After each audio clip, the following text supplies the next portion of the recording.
drove up from San Antonio one weekend. And Yogi, it was so brutal, like driving back and forth from San Antonio to Austin for work. Yeah. Like hour 45 each way, just miserable. Yeah, dude. I know that drive. I used to date Oh, a you girl. did? I used to date a girl in San Antonio, so I used to make this drive like every other weekend. You're kidding. You're kidding. Yeah. So to visit her, hang out with her. Right. And so we kind of like switch. Did you ever go to like New Braunfels in those areas or the water park? Yeah, there's Schlitterbahn. Yeah. Flow in the river is a ton of fun. I really like that area, dude. Tell me about it. I really like that area. It's like a mini Austin almost. Which New Braunfels or San Marcos? Kind of all of it. Yeah, San Marcos. I really like it. You know, like you get like the river flowing through. It's just like downtown Austin, but a little like cleaner. It's like before all the Californians moved in. Sure, yeah. Before all of us out of staters came here.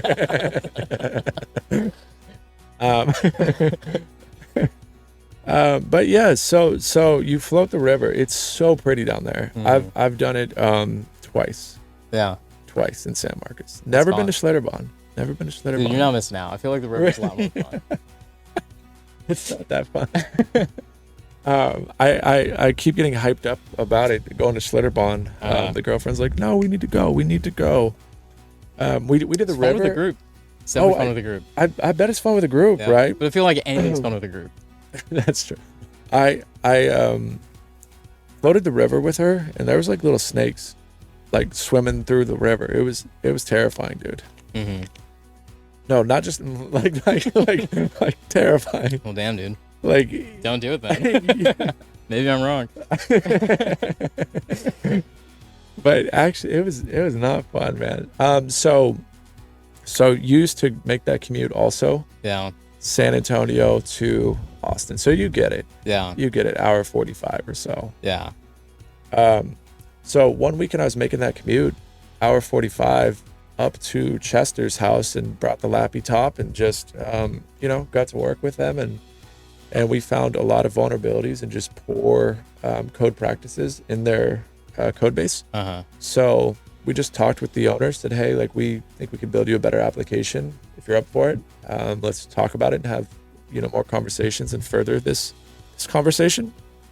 And then we had maybe 2 or 3 more meetings and gave him a number, and boom, that was about 4 or 5 months ago. That's awesome, man. Yeah. I think what that example kind of captures is, and it's great if you're looking for a job now, like the easiest path is to use your network to see like what's out there. 100%. Yeah. Even when I was looking for a job, my first like offer, it was like a soft offer. Okay. Was like a really close friend of mine. He just became an engineering manager. I interviewed for his team, and he gave me an offer, and he was like, "Don't take it." Really? Yeah, because he's like, dude, you're just don't take it. Shoot for one of the big tech companies, and then after all that, we'll see. Okay, I see. But he was like, but if you need it, it's here. That's awesome. That's I mean, if you talk to your network, like obviously the lowest hanging fruit are your close friends and family. Of course, yeah. And then just like reaching out to people on LinkedIn, even if it's for a referral. If they're a stranger and you're applying to a company, like a referral will definitely help. Okay. Just like using your network, friends, family. I think that's a really good way. Do you have maybe like other advice that wouldn't be specifically from stuff that behind in the FAANG back rooms and the Illuminati of the FAANG companies? No, there's really not much no blood oaths, no. You'd be surprised. Sacrificing it's very very straightforward. To the point, yeah. For entry-level jobs, you got to pass a technical interview, and you got to pass a behavioral interview, and that's pretty much it. And then the more senior you get, the greater the emphasis on system design and like the scope of your examples. So meaning like if you're going for like a mid-level or senior level role, you want to talk about like service level examples, maybe talk about how your work impacted several teams. If it's a dollar impact, it should be pretty high. Stuff like that, where you can kind of tell just by the scope of the examples. Is this a mid-level engineer, junior engineer? It just kind of comes out. Sure. Yeah, and I think like even between the FAANGs, there's some diversity. So for example, and this is just for entry level, right? They say like Amazon is like 50-50, like 50% emphasis on behavioral, 50% on technical. But I would say like Google and Facebook would be like 80% technical, and then 20%. They sway a little more. Yeah, and that's shown in their interview as well. So I also interviewed at Google, and there were 5 interviews.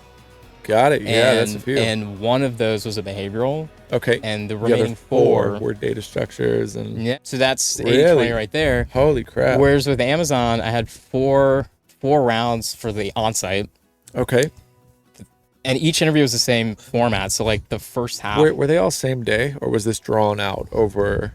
It was over 2 days. So at the time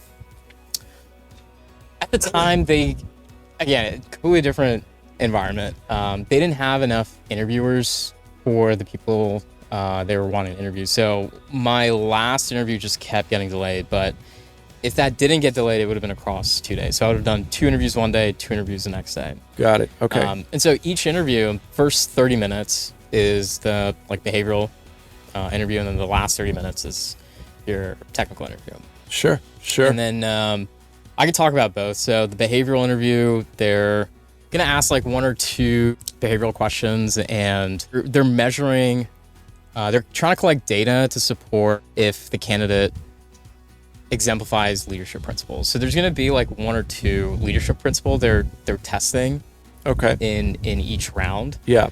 What would be an example of that? I guess like. Yeah, no, that's a good question. So take deliver results. That's like a super important one for SD1 level. Okay. So with that leadership principle, just trying to get at is like if you're facing some kind of challenge or some kind of adversity that makes delivering on your project challenging, how did you like overcome that? So of displaying kind of that leadership. Right. And so it helps to know what the leadership principles are and what they're trying to measure. And so how I prepared for the behavioral interview is basically like for each LP, I had like 2-ish examples and have like a spreadsheet. Okay. Yeah. And I just kind of like practice those, kind of refine those examples. What was on the spreadsheet? Like this was like your personal examples. Yeah, exactly. Leadership. Just so I know like for each one. Go through like, this. Exactly. Got it. So there's like a couple steps. Like based on the question, you could kind of suss out what LP they're measuring, and it's great if you could say like, oh, this is this leadership principle. That's awesome. Yeah. And then you kind of help the interviewer collect the data that they're looking for, and instead of like making the interviewer work for it, you just hand it to them. You just hand it to them. You've already done the work. Yeah. It's mutually beneficial. So what does it look like for prep on the technical side? Would you say just grind lead code questions until your eyes bleed, or is it more or is it more just kind of take that easy? Yeah, I mean, when I took the interview, I didn't feel ready, and I don't know if I would have, even if I studied for another month. Okay. Yeah. I think you're just never gonna feel ready. I think if I did it all over again, I would have studied differently. Sure. And Yogi, I see your chain shining, by the way. Should I put this away? No, we should let the chain shine. Let the chain shine. Blind it, the sun. The sun's bad. I don't got sunglasses, Yogi. Yeah, so for lead code prep, I basically just studied the Amazon specific lead code problems on lead code. They break it down by company. Okay. So for Facebook, they have like a set list that they'll always pull from, and they don't really stray from that list. Sure. And with Amazon, it's wait a sec, they keep that same list, but the expectations are different. You have to solve, I think, like 2 problems within the time limit, and it has to be perfect. Oh, so it's different. Okay. And then with Google, like it's gonna be a new problem. they don't have a question bank. If they see that the question is out, they don't ask it. So Little different grab out of the expectations, but I bag mean, type thing. they still expect you to solve it, but it's not like you're on your own. It's there's some leniency with the interviewer. They might give you some hints, and that's how important is bubble sort in all of this? I don't know, man. I don't think that's an important one. Yeah, so yeah, I did those problems. But if I did it all over again, I think I would go through the neatcode.io. Yeah, he's roadmap. good. He's good. Dude, the roadmap's great. It builds on each each competency, and it just like builds on each other. Sure. Yeah. And it's also Python. Maps and It's also you would Python. do Python. It's great. Python's great for leak code. Dude, Python is dapper down dialed. Yeah. It's proper. I started with Python probably 2015, I think, in college. Mm-hmm. And I actually did really bad in my college course. Super like failed. like horrible. Did not understand. It didn't click. Dude. Just wasn't making sense. Yeah. I was studying that in Ruby. Yeah, it just wasn't sinking at all. I mean, dude, I took a college coding class when I was at Drexel, and I think I failed that class. They're tough. They're not messing around. And then fast forward, knowing a little bit more around JavaScript, TypeScript, kind of where I live now is just that ecosystem. But I mean, there is a difference, right? If you gotta weigh the risk reward, or like the cost to benefit. If Python's not something that you're super comfortable with right now, or something you don't use often, sure, then maybe it's not worth learning Python just for leak code. Right. And it also like depends on what your time constraints are. And that's something that I noticed. Like, I was super comfortable with JavaScript when I was interviewing, and I noticed that Python would have been much better. Yeah. But I'm like, is it worth maybe like not knowing how to do some small syntax thing versus just feeling confident? Yeah, just figuring it out with JavaScript. You gotta put in your time, learn the concept. I'm like going through the NeetCode problem set in Python. Sure. Yeah. In Python, and it's more like a refresher on algos, and also to learn Python a little better. Okay. Just to get a little more intimate with it. Yeah, because I don't have that pressure right now. Python's good, especially with all this ML stuff. It's proper. It is proper. Oh, dude, this sun. It's doing you justice. Dude, I need all the lighting. Great, man. I definitely want to get better at Python for sure.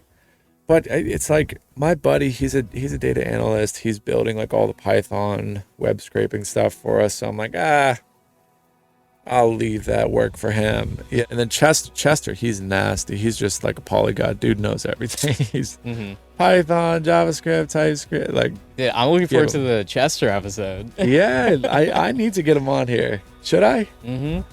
Yeah, he's a good spoken guy, and just similar to yourself, and just a good dude, from Utah. Super kind. We've gone to church a few times, worked out a few times. It was wild. We used to see each other like 7 days a week because we worked together. And then on the weekends we'd do something on Saturday. We'd meet up for this side project, and then Sundays we'd go to church. So it was literally like, oh, Chester, good to see you again. That's awesome, dude. Yeah, I feel like when you have like a cohesive team, it makes work